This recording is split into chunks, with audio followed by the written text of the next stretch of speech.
Assalamualaikum dan salam sejahtera. Saya Nur Hashimah binti Azdi melaporkan secara langsung dari World Trade Center Kuala Lumpur.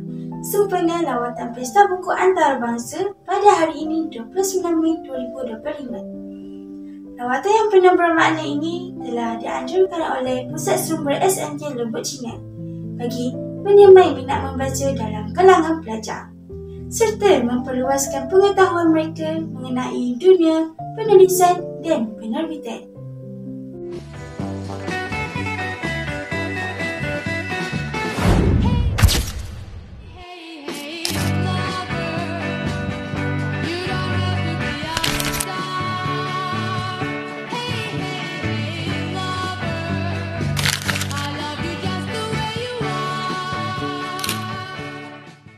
Aktiviti telah menarik perhatian para pengunjung, terutamanya pelajar sekolah dari seluruh negara.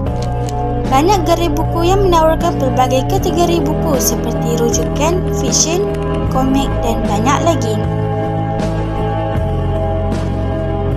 Turut memeriahkan suasana ialah kehadiran beberapa penulis terkenal yang turut berkongsi pengalaman serta menandatangani buku. Itu sahaja dari saya. Semoga lawatan ini dapat memberi manfaat dan menyemai minat membaca dalam kalangan pelajar.